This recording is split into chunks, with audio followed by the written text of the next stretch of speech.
जय सीताराम एसआर आनंद चैनल रे आपण मानक हार्दिक स्वागत करुच्ची आ एक नुआ वीडियो सहित जय श्री गुरुदेव जय श्री प्रभुपाद की गीता श्रीमद् भगवद गीता अध्याय 8 श्लोक 37 नंबर पाठ करिबा। नैते श्रुति पार्थ जनन जुगी मुह्यति कश्चन तस्माद् सर्वेषु कालेषु युगयुक्त भवार्जुन। नैते श्रुति पार्थ जनन जुगी मुह्यति कश्चन तस्मात् सर्वेषु कालेषु युगयुक्त भवार्जुन। जो भक्त माने ये दुईटी मार्ग जानती सेमाने कदापि विचलित हुअन्ति नहीं, तेणु सर्वदा भक्ति जोगरे स्थिर हो। आ पूर्व गोटे श्लोक भगवद गीतार कही अर्जुन को तपस्विभ्योऽधिक योगी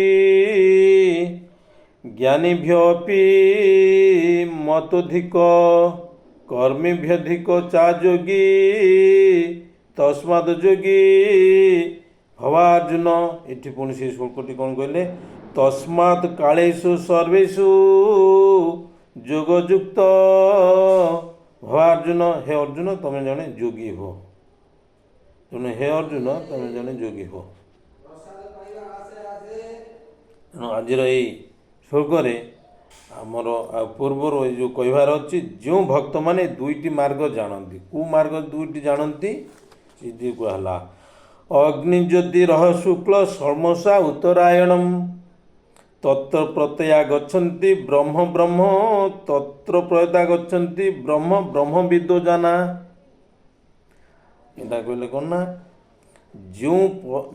जो माने परम ब्रह्म को जानती ब्रह्मविद से माने शुक्ल पक्षरे अग्नि देवता प्रभाव काल शुभ मुहूर्त आलोकरे एवं सूर्यंकर उत्तरायण गति छ मास मध्य यह जगत विदाय नती। योगी माने पूर्व कौन कहते माने जो भक्त माने दुईटी मार्ग जानती गोटे हूँ आलोकर मार्ग आ गोटे हूँ अंधकार मार्ग। ये कौन कल अग्निज्योति रह शुक्लम षण्मसा उत्तरायण सूर्यंकर उत्तरायण गति 6 मास हुए एवं शुक्ल पक्ष होता है एवं दिवस होता है। आ पूर्वटा कौन कहला शुणा धूमरात्रि तथा कृष्ण षण्मसा दक्षिणायनम तत्र चंद्रमासं ज्योति योगी प्राप्य निवर्तते।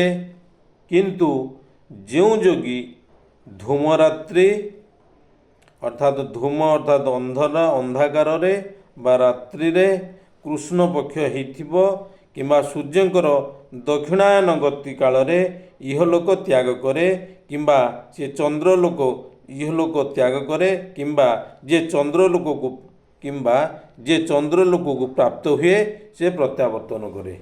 जे चंद्रलोक को प्राप्त हुए अर्थात जो माने शुक्ल माने सूर्यंकर दक्षिणायन गति होइथिबो रात्रि होइथिबो एवं कृष्ण पक्ष होइथिबो एवं ये समय जो माने शरीर त्याग करती से माने चंद्रलोक को प्राप्त होती तांकर पुनर्जन्म अच्छी से पुनर्बार ये जगत को फेरी आसती। शास्त्र रे से आगुरी कह परवर्ती श्लोक कहुच्छे आगे बुझे कहवा शुक्ल कृष्ण गति हेत्य जगत शाश्वत मते एकया जातना वृत्ति मनया वर्तते पुनः। कौन कहला यार मीनिंगटा बुझिब वैदिक मतानुजाई यह जगत त्याग करिवार दुईटी मार्ग अच्छी। ये कथाटा कहले जे भक्त माने ये दुईटी मार्ग जानती भक्त माने ये दुईटी मार्ग जानती से माने कदापि विचलित हुअन्ति नहीं।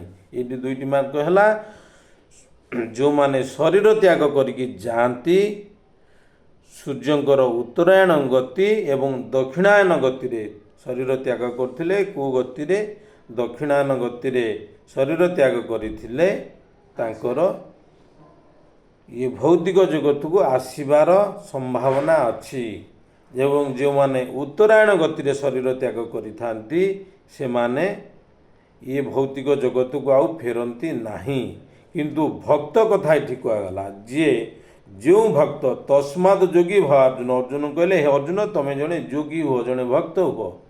ତେଣୁ ତା ପୂର୍ବରୁ କହିଥିଲେ ପୂର୍ବରୁ ମୁଁ କାଲି କହିଥିଲି ଯେଉଁମାନେ ଯୋଗୀ ପରମ ସ୍ଥାନ ମୁପେତି ଚାଦ୍ୟମ ଯିଏ ଯୋଗୀ ଯିଏ ମୋର ଫଳକୁ ପ୍ରାପ୍ତ ଅର୍ଥାତ୍ ମୋର ପଦକୁ ପ୍ରାପ୍ତ ଯିଏ ମୋର କର୍ମରେ ସଦାସର୍ବଦା ନିଯୁକ୍ତି ଅଛି ତାର ଗତି କେବେ ନୀଚ ଗତି ହୁଏ ନାହିଁ।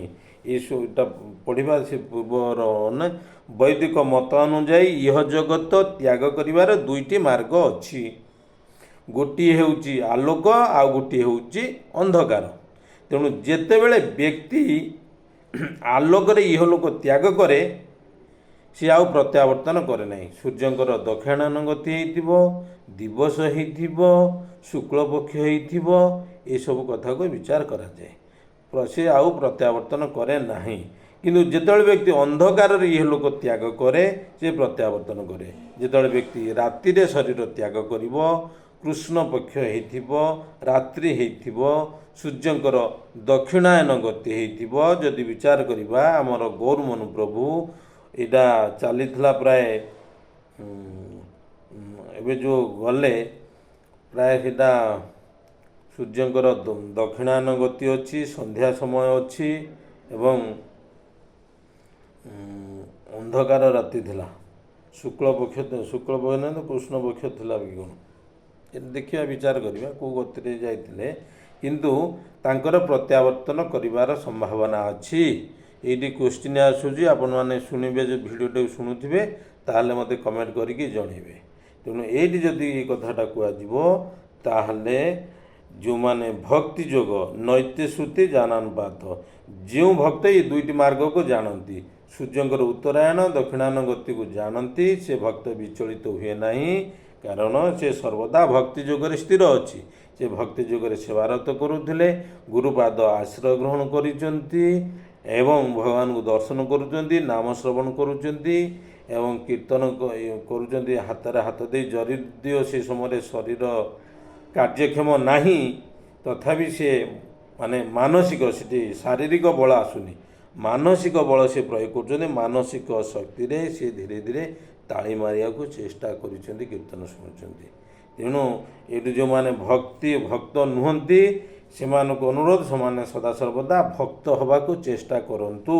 ତସ୍ମାତ୍ ଯୋଗୀ ଭବାର୍ଜୁନ ଦିଦିଟା ଗୋଟେ ତସ୍ମାତ୍ କାଳେଷୁ ଯୋଗଯୁକ୍ତ ଭବାର୍ଜୁନ ତସ୍ମାତ୍ ଯୋଗୀ କ'ଣ ସେଟା ସେ ଆର ଶ୍ଲୋକଟା କହିଲେ ତସ୍ମାତ୍ ଯୋଗୀ ଭବାର୍ଜୁନ। ତେଣୁ ତସ୍ମାତ୍ ଏଇଠି ଯୋଗଯୁକ୍ତ ତମେ ଯୋଗଯୁକ୍ତ ହୁଅ ଏବଂ ତସ୍ମାତ୍ ତମେ ସେଇ ପ୍ରକାର ଗୋଟେ ଯୋଗୀ ହେବାକୁ ଚେଷ୍ଟା କର। ତେଣୁ ଏ ଭିଡ଼ିଓଟିକୁ ଯେଉଁମାନେ ଦେଖୁଥିବେ ଦୟାକରିକି ଲାଇକ୍ ସେୟାର ସବସ୍କ୍ରାଇବ୍ କରିବାକୁ ଭୁଲିବେନି ଏବଂ ସର୍ବୋପରି ଶେଷରେ କହିବାକୁ ଗଲେ ଆପଣ ଜଣେ ଯୋଗୀ ହୁଅନ୍ତୁ, ଭକ୍ତି ଯୋଗୀ ହୁଅନ୍ତୁ, ଭଗବାନଙ୍କର ସେବାରତ ହୁଅନ୍ତୁ, ଗୁରୁପାଦ ଆଶ୍ରୟ ଗ୍ରହଣ କରନ୍ତୁ, ଭଗବାନଙ୍କର ଏଇ ନାମକୁ କୀର୍ତ୍ତନ କରନ୍ତୁ।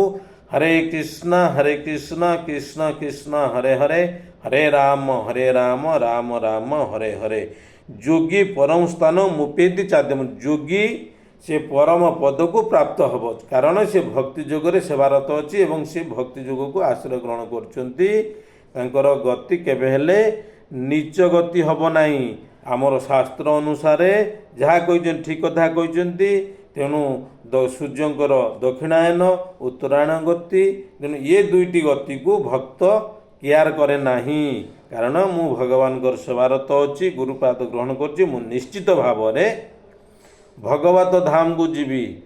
ଗୋଲକ ବୃନ୍ଦାବନରେ ରାଧାକୃଷ୍ଣଙ୍କର ସେବାରେ ପ୍ରବେଶ କରିବି। ସେ ଜାଗାରେ ଗୋପୀମାନଙ୍କର ଆମର ଯେଉଁ ଶ୍ଲୋକ ଦିଆଯାଇଛି ଗୋପୀଭତୁ ପଦ କମଳୀୟ ଦାସାନୁ ଦାସ, ମୁଁ ସେଠି ଗୋପୀମାନଙ୍କର ସାଙ୍ଗରେ ଗୋପୀମାନଙ୍କର ପଦରେଣୁକୁ ଧରି ମୁଁ ସେଠି କୃଷ୍ଣଙ୍କର ସେ ଜାଗାରେ ଗୋପୀମାନେ ସାହାଯ୍ୟ ସହଯୋଗ କରିବେ। ତିଳେ ମାତ୍ର ସନ୍ଦେହ ନାହିଁ, ନିଶ୍ଚିତ ଭାବରେ ସେ ଯୋଗୀ ପରମ ସ୍ଥାନକୁ ପ୍ରାପ୍ତ ହେବେ। ମୁଁ ଯାଏ, ଯିଏ ଯାଆନ୍ତୁ, ଯିଏ ଭକ୍ତି ଯୋଗକୁ ଆଶ୍ରୟ କରୁଛନ୍ତି ସମସ୍ତେ ଏ ଭୌତିକ ଜଗତ ତ୍ୟାଗ କଲା ପରେ ଭଗବତ ଧାମରେ ପ୍ରବେଶ କରିବେ, ତିଳେ ମାତ୍ର ସନ୍ଦେହ ନାହିଁ। ଜୟ ସୀତାରାମ।